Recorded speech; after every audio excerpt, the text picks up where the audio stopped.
Thank you guys for joining me here on the last segment of today's show. Just another, just continuation from what we've been talking about the last two segments. If you weren't tuned in, we were doing our official mock draft. We started in segment 3 with the top 10. The last segment was 11 through 21. And now we're going to go to the final end of it here with 22 to 32. And we finished off the last segment talking about the Steelers at 21, selecting Emeka Egbuka, wide receiver from Ohio State.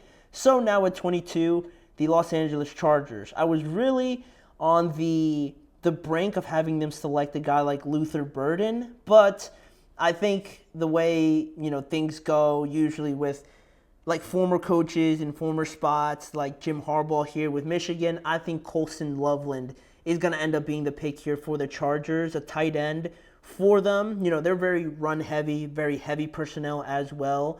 They love their tight ends, but I didn't love who their tight ends were. I think they could definitely get better. So adding a guy like Colston Loveland, I think right away he would have the trust of Jim Harbaugh. He would know a lot about him, obviously, because he coached him and stuff like that. So he's one of his guys. Bring him in. Fits right into their system, and I think he would hit the ground running with Jim Harbaugh right away in this offense. And also, like I mentioned with like the Bengals a little bit, this class is very deep at wide receiver as well. So to get and miss out on a guy like Luther Burden, I think is okay because you can get some more guys in the second round if you desperately need to, which the Chargers definitely do. But I think Colston Loveland will end up being the pick here for them. Then at 23, I got the Packers getting one of my favorite players in this draft. Last year, it was Mike Sanders from Michigan. I would have loved the Steelers to have selected him, but it was never going to happen because, they were going to get Roman Wilson, Zach Frazier, a tackle. I really wanted Mike Sanders, but he ends up going to Washington, and he's doing great over there. And I think the Packers here, number 23, I have them selecting Azare Thomas, defensive back from Florida State University. I think you have Travis Hunter. You got guys that like Will Johnson. You got guys that like Jahdae Barron, obviously. Benjamin Morrison is also in there, right? You can't forget about him. But I really think that Azare Thomas from Florida State University has the chance to be like top 2 defensive backs in this class. I think he's that good. Not a lot of people talk about him because Florida State wasn't very good this year, but I think he had a very good Senior Bowl.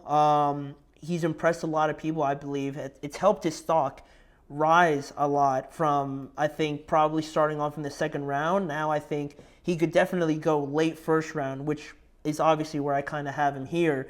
I think he could be so good for any team that needs a good one-on-one man coverage and can really just do it all kind of corner, right? He has all the intangibles, all the builds. I think he's going to test great also at the combine. To get him here at 23, I think is great value for the Packers that need a guy in this spot potentially with things how things are going with Jair Alexander.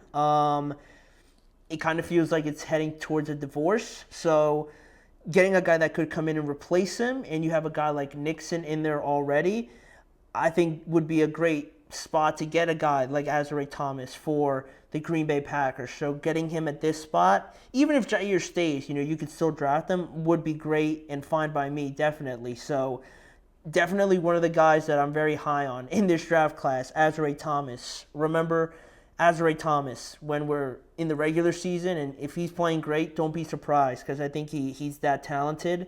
But that's pick number 23 for the Packers. Then at number 24, I have the Vikings selecting Kelvin Banks, tackle / maybe offensive guard from Texas. There are some questions about his size, not being tall enough, I guess, to be like your traditional offensive tackle. So regardless of that, I feel like the Vikings can use him wherever they see fit because they are in danger of losing their guard, Dalton Reisner, to free agency. He is going to be a free agent this offseason. And the next offseason, you have Garrett Bradbury, their center, who could also be a free agent. So you don't want to just kind of ignore the offensive line and think that losing guys like this isn't important. You got to try and refill those spots as quickly as possible. So getting a guy like Kelvin Banks here, who I probably end up thinking he's going to play guard, you can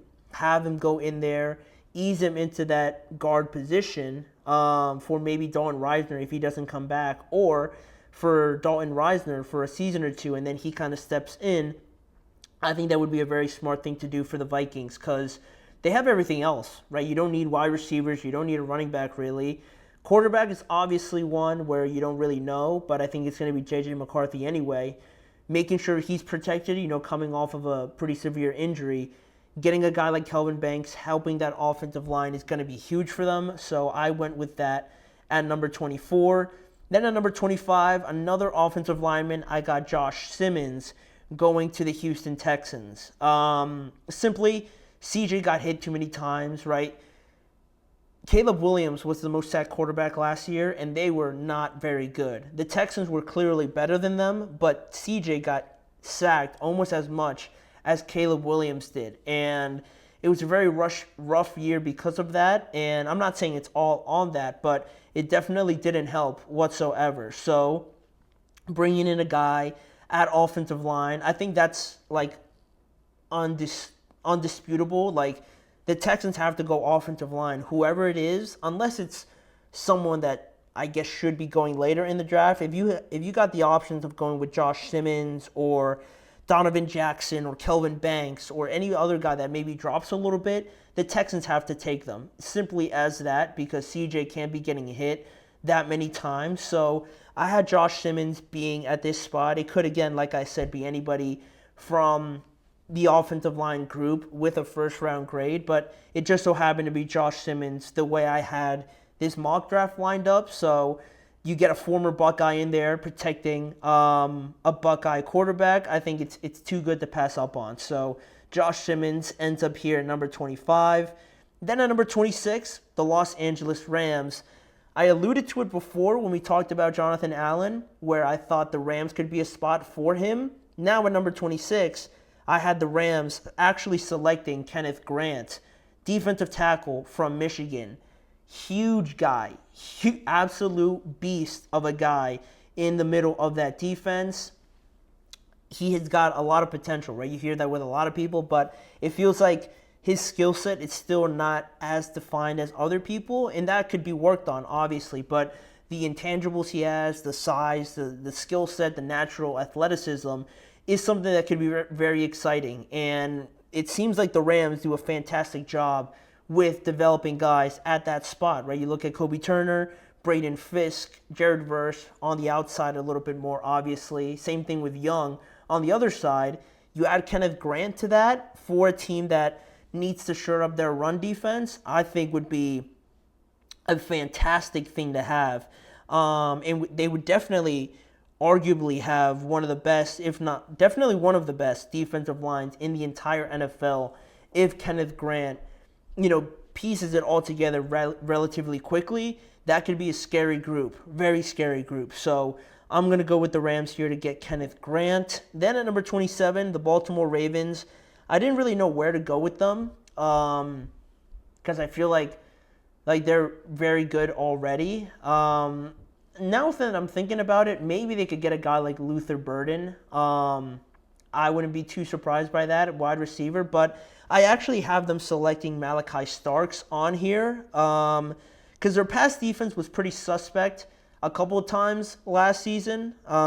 It definitely got fixed, right? But the idea of pairing Malachi Starks with Kyle Hamilton, making that defense even better than what it already is a very exciting thing to have. And it allows you to move Kyle Hamilton a lot more around all over the defense, right? Which is ideally where he's best utilized. So I think that would be awesome for them to have, a luxury for them to have, especially this late. Malachi Starks could probably be going like anywhere from like 13 to definitely like 23, I would say. So to get him at 27, I think would be too good to pass up on for the Ravens.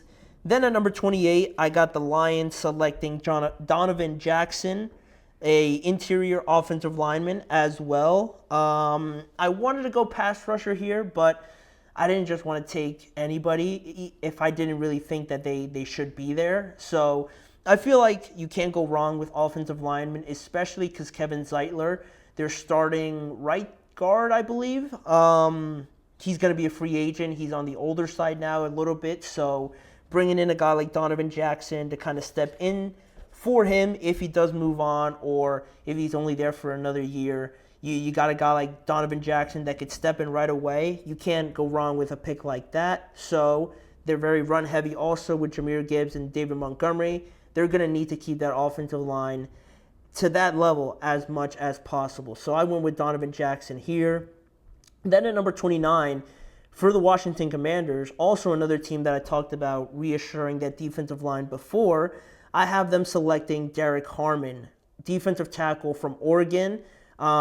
They could end up losing Jonathan Allen. If not, I don't think you could go wrong with adding another piece to that defensive line because they got gashed by Philly so easily. And Derek Harmon gives you that quality and quantity that you need at this spot, and he's definitely a starting caliber guy on that defensive line. So if they bring him in as well, if they lose Jonathan Allen or not, it's going to be a great pick regardless. So I love this pick for them. For him to still be there, I think would be great. At number 30, the Buffalo Bills. Pretty simply, I have them selecting Maxwell Hairston, cornerback from Kentucky, because in that championship game, as soon as Kaiir Elam came in, and I don't want to make it seem like he lost them the game by himself, but you could easily tell that once he came in, the Chiefs were throwing to him very often, a lot, once he came in, and it was a problem, obviously. So addressing that spot with a guy that I think a lot of people will be very high on in Maxwell Hairston, especially late in the first round, I think would be a great selection for them. And they got a guy that's very good in man coverage and things like that, that allows them to do a lot of different things, right? Even they play a lot of zone too, so I believe he can thrive in any system, really. So I went with Maxwell Hairston here. Then the last two are Super Bowl teams. At number 31, I have the Kansas City Chiefs. Easily, they need a left tackle. Easily, right? Because that offensive line was terrible in the Super Bowl. Very disappointing. So I went with a guy like Josh Conerly. Josh Conerly from Oregon.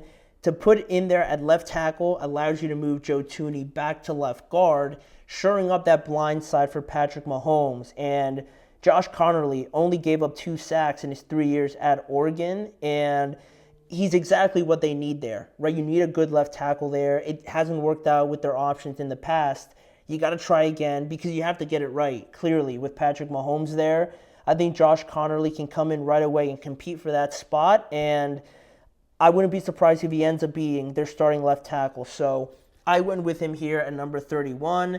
Then lastly, at 32, the Eagles. I went with a defensive lineman like they always select. Not from Georgia this time from Ohio State. I went with Tyleik Williams, just based on the fact that they could lose Milton Williams or Josh Sweat in free agency.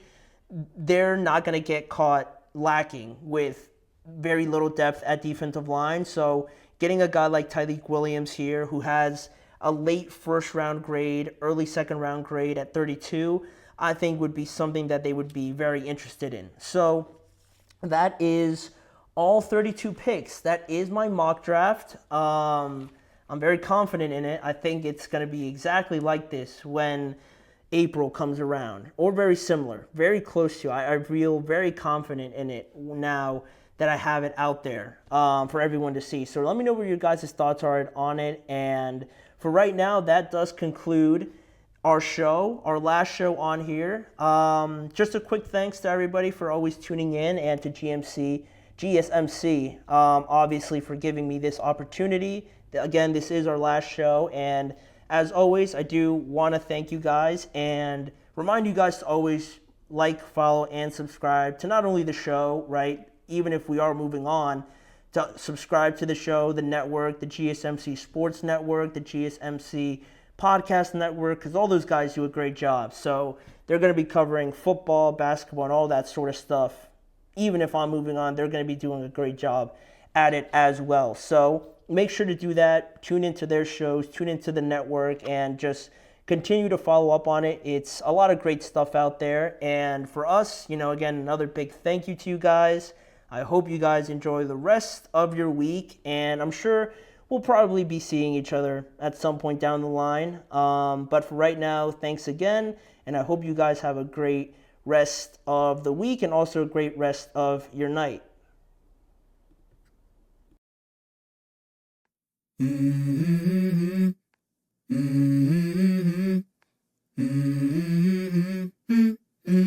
Let's go.